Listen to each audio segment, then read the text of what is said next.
പുരാതനമായിട്ടുള്ള ഒരു ചർച്ചാണ്.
ഇതെങ്ങനെ പോയി കൊണ്ടുവന്നല്ലേ?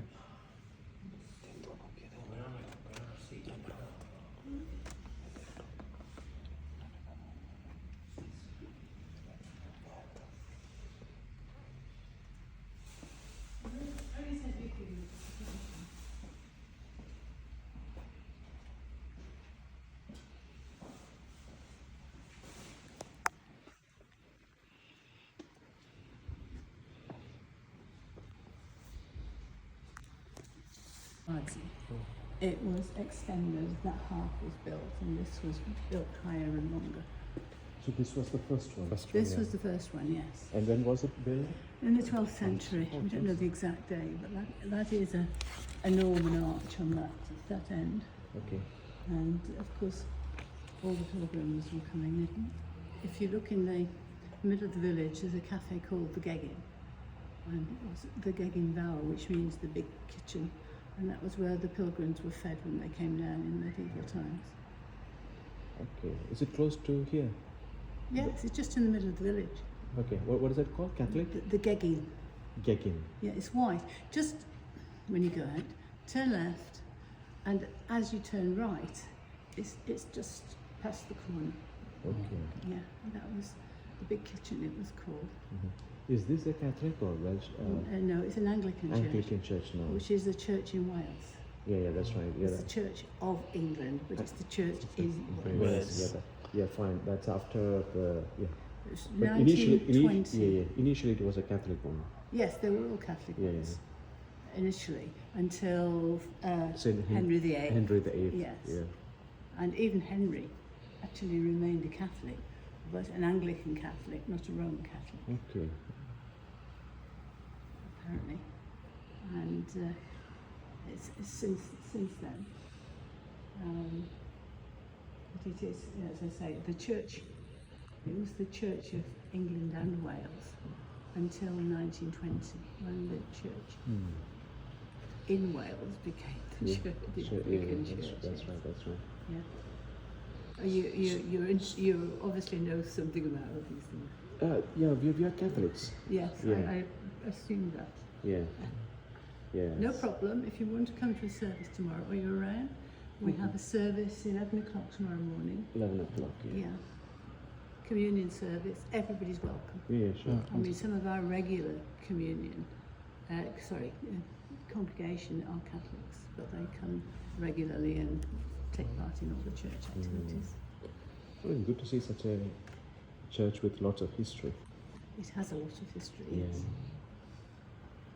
Where do you live? Manchester. All right, not too far away. Yeah. Are you staying down here? Yeah, we have camping, one of the campsites here. Ah, right. Well, you're being blessed with the weather at the moment. Yeah, you must be knowing him, a person called Robert. I don't know. Robert. Well, we're not good with the pronunciation. But it's the end of the valley. Right? Yeah. The edge. I think Maudmava. No, I don't necessarily know all that. I actually don't live in Aberdown. I live in Sarn, which is a village about 5 miles away. Yeah, that's right. Robert told me, like, you know, the person who looks after the church is from the village. That's what So he told me about you. Oh, right. Yeah. Well, I don't look after the church. I do the flowers quite often, and I also manage the churchyard. That is, we don't have it cut till quite late in the season until all the wildflowers have come and gone over. And there's a little board outside there, so we very much into looking after wildlife and wildflowers. And I guess you don't get too many in the middle of Manchester. No, not at all. No. And what's that? Is it the memorial stones just outside the house, the church?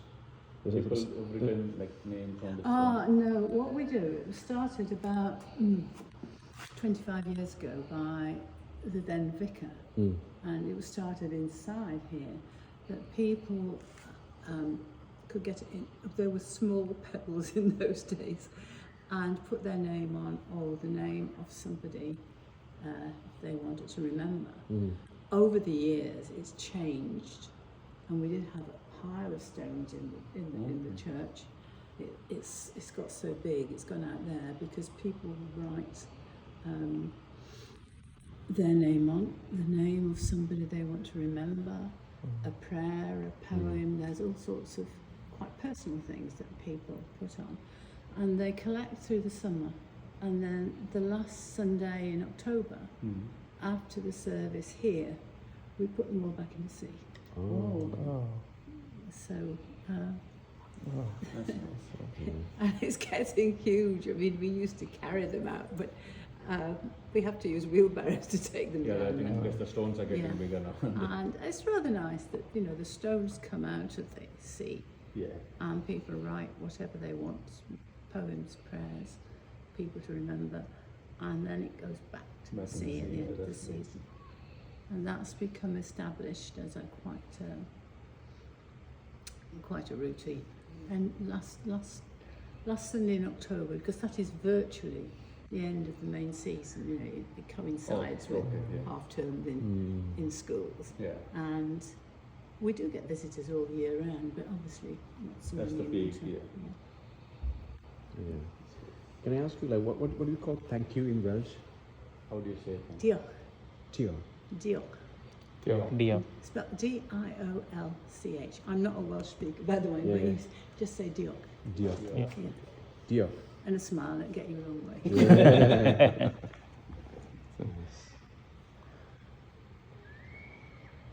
Do you come every day? No. I come to church on Sunday mornings, and then I organise the flowers, just as I organise the churchyard. And some of the months I do the flowers, other people do them and then on like Easter and harvest and Christmas, which are not so much flowers, everybody helps in decorating the church. So we have a little team of people who do these things, and you know, I do it with the stuff I use comes out of my garden, which I think is appropriate for a rural church. Yes, definitely, yes. And not everybody can manage that. Not everybody has a big garden. You got a good strength here. What in the congregation? Congregation. In winter, it will go down to sort of 20 odd in the depths of winter. But the other week we had there was a baptism, which the new vicar did in the sea. Oh, Yeah, in the sea, and we had a congregation of 90. 90. Yeah. So how East- did he do the see? It's well, we had the service in here, and then it's a woman actually.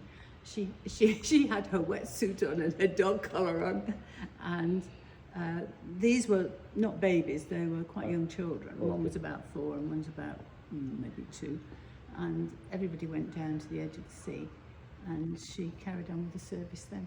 Like A good old way. The baptism. like baptism, the It- River it- Jordan. It wasn't. Yeah, it wasn't. It wasn't quite total immersion though with the children. No, but there is. I have seen that happen on the beach, because up the road that way there is Seventh Day Adventist Adventist, camp, yeah. and I have seen. I'm pretty sure it was them go down, and somebody in a long white dress being totally Yeah, I immersed in think the they sea. usually dip down in water Yeah. anyway. Yeah. before the There are baptism. some communities where They they still do that. Yeah. Yes. Yeah. But it is the yeah. good old way of baptism, how it started. Mm. And of course, around here, there are a lot of wells, some of them holy wells, some of them have gone, that were used by the pilgrims. They were used for baptism, and some of them reputedly had healing properties as well. So there are some miracles. books in there. There's one called, if you want to look up, there's a website